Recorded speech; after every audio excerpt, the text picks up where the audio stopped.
Hi everyone. Okay, well Suzanne's asked me to talk about engaging health professionals in replication and spread and how did it happen. So when I sat down and looked, I thought, oh my God, this was the vision that came to my head. It was a very long and winding road, and actually as I was thinking, I thought there are some really good experts out there in the world and I'm not one of them.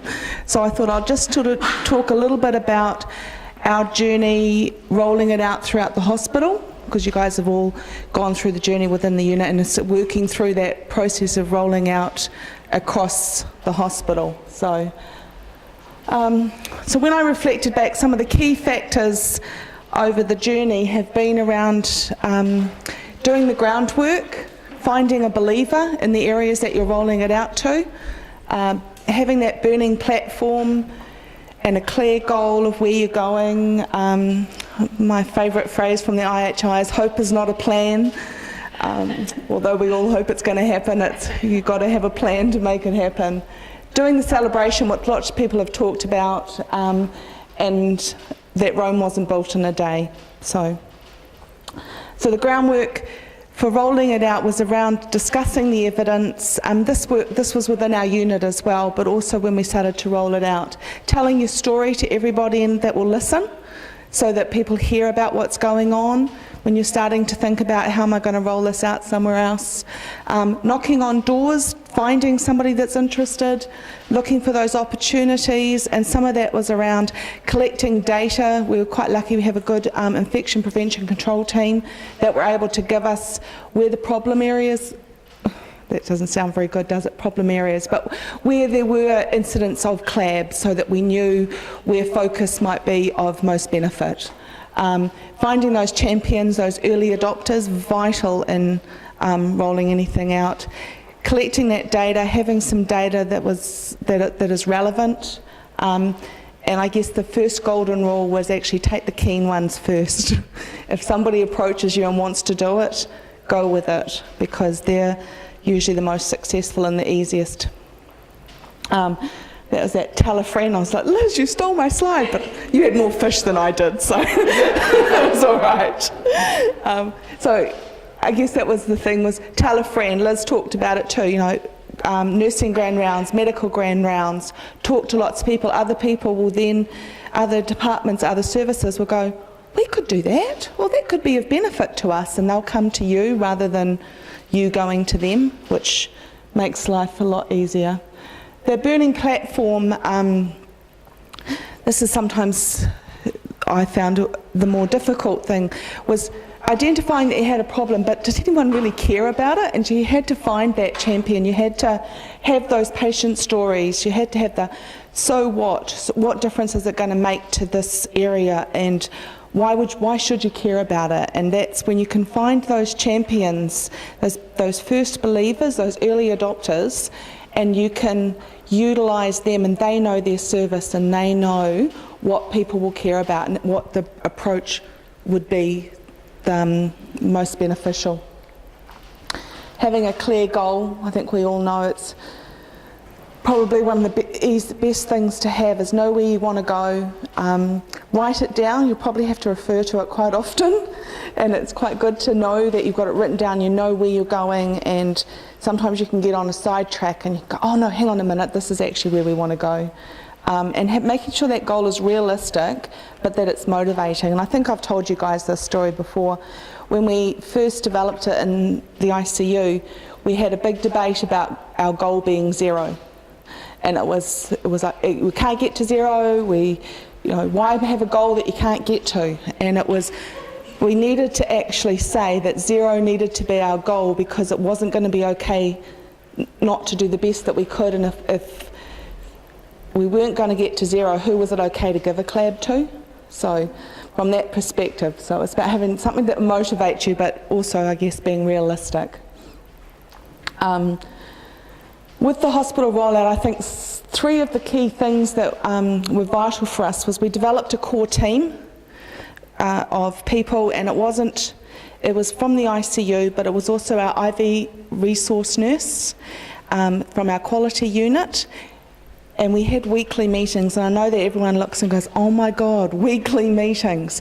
But in actual fact, for us, it was one of our success factors was that we had to meet every week, and therefore we had to have something to report, so it couldn't just be put off till the last week of the month and go, oh, just quickly run and do that. In actual fact, it was constantly on the core team members' agenda, and with that core team, what we did is when we had our clinical champions come that we found, they would come to those meetings, and they would come weekly, but we knew with the expectation is once they were up and rolling, they didn't have to come anymore.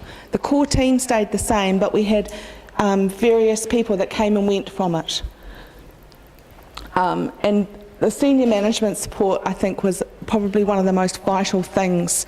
Was we also, from our Zero Patient Harm campaign across the hospital, we also had weekly meetings of all of the groups that were doing the reducing patient harm, and we had support of a system of who to go and get help from if we were coming across blockages or things that we couldn't function, or if we had an area that we needed to work a bit more closely with, who was the right people, and that kind of thing. So I think those were probably three of the factors with the hospital rollout.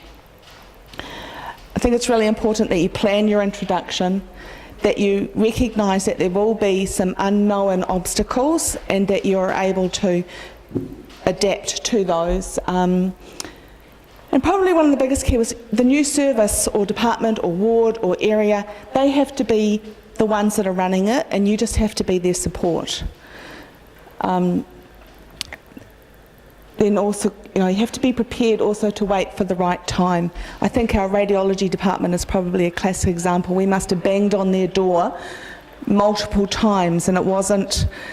And it was that constant, it wasn't the right time, you'd get a step and it was like, okay, so you come back. And it was just finding the right time is always going to be an important factor, or at least it was for us. The implementation plan, some of the factors we thought were really important were about having the nursing and medical education worked out, how you were going to go about it, identifying who were going to be the people to educate, developing a communication plan, how you were going to communicate within that specific service. And then there was also those process development, and that was where your clinical champion, your person of the area, they understood what happened in their area, and just because it worked, as you guys have learned, worked in one area, it's not going to work in another. So it was about learning what was going on in those different areas and just adapting. Thinking differently. I put this one in because this is probably more about me than anything else. I had to learn to think quite differently because enclosed in our little silos in ICU, branching out into the bigger world, it was like, okay, so that's not going to work, and of course it's not going to work because your processes, your systems are quite different, so you have to learn to think a little bit differently. I know I struggled a little bit with that, so I think that's just a challenge to be aware of. Being adaptive, I put this as our classic version 15 of our CLAB checklist. As we rolled out to each and every different area, we would take on their feedback and we would adapt our form because it didn't work for every area. But we were quite adamant that our goal was to have one checklist that we all could use. We didn't want to have a checklist that every individual service used that was slightly different. For Middlemore, we wanted to have the one checklist.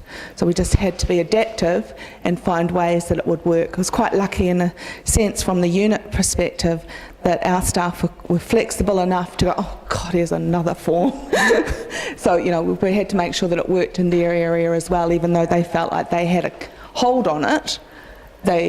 All the changes that were coming on, they were quite flexible, which was really good.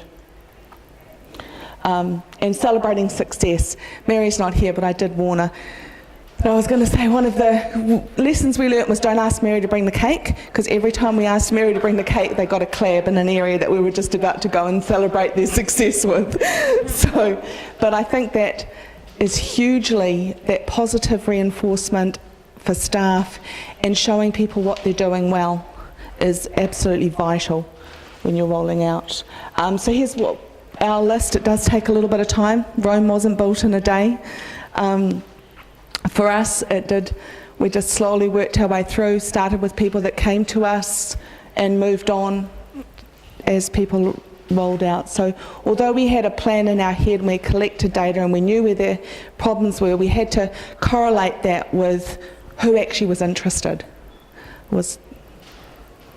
So those are areas. And this year we're going to focus on renal outpatients.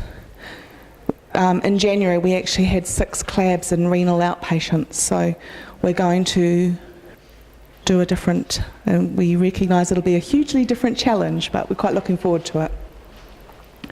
Some of the barriers, standard barriers that you come across, is your fear of change. Finding your burning platform helped with that, and doing that education, talking about the evidence, making sure that the communication breakdown, making sure you embed stuff into a process that's already happening has been extremely useful. Partial buy-in, that's just another flavour of the week. That's, I think we're finding that movement about patient harm is now we're getting rid of some of that people think it's just another flavour in actual fact. And that thing that we're already there. I say this a lot in the ICU upstairs with regard to other projects. We've got to be careful that we're not cream of the crop, that we need to compare ourselves to who's doing it best, not in New Zealand, but internationally. So when you come to look at stuff, you've got to look at who's doing it best, and they're the ones that you compare yourself to, not just in a specific pocket.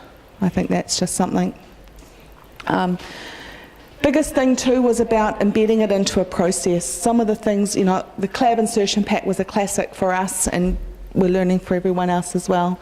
I put the central line sticker. We used to have a central line sticker that when a patient left the ICU, we put the sticker on the chart and it went to the floor.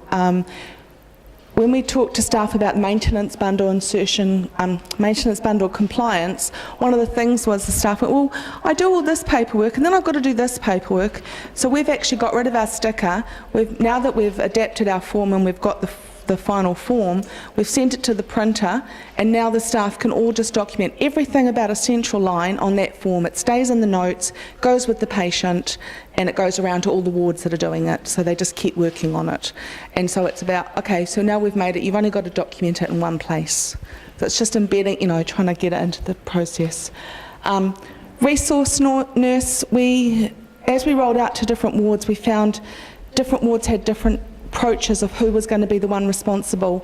What seems to be the most successful for most of the wards is the IV resource nurse takes the role up within that ward, and there's usually 2 of them, and they run that process in the ward.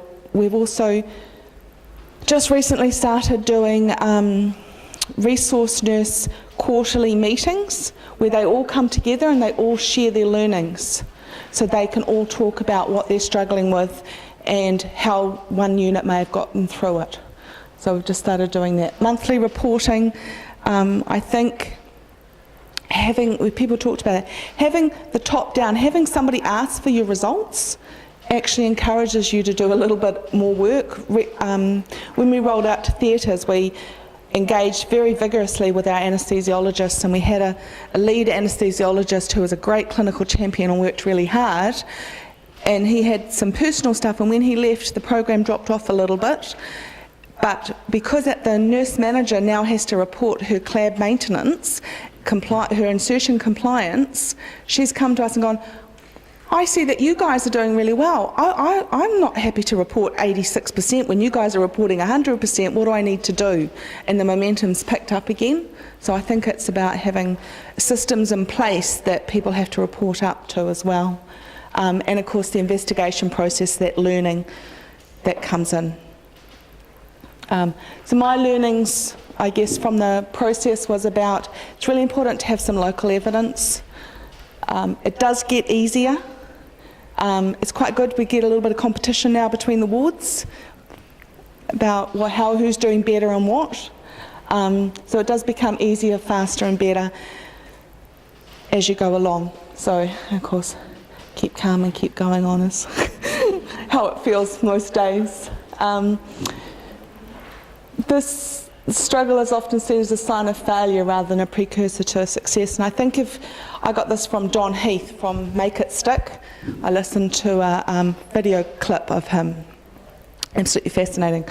But I thought it's so true. You don't think when you're in the middle of a process, you don't realise that you're actually being successful because it just feels like you're carrying on. I actually had one of our SMOs recently. We've been working quite hard on VAP and we've introduced a bundle and we're measuring it in that at the moment. And in one of my multiple conversations, it was like, look, Catherine, VAP, it's not like CLAB. CLAB makes sense. It makes sense to do it. There's no issues around it, and it's just the way we do it. VAP's different. And I thought, oh my gosh, this is 5 years ago. So we will get there. You know, it's one of those precursors that got to have those conversations. And I've put this slide up just because this is our national collaborative. You know, and back here, has this got a pointer? Anyway, back at the beginning, it didn't seem like a precursor to success, did it? But we're successful. So it doesn't often feel successful through the journey. And so that's just really important to remember that as you're struggling along. And here are the stolen words of wisdom that I took from Dan Heath, which was always have a clear direction, have a desire to make the journey, clear the obstacles that you can away, and if you want to change, that failure is part of the deal. And that's how you learn. So that was really good. And my final words were just keep swimming. Thank you.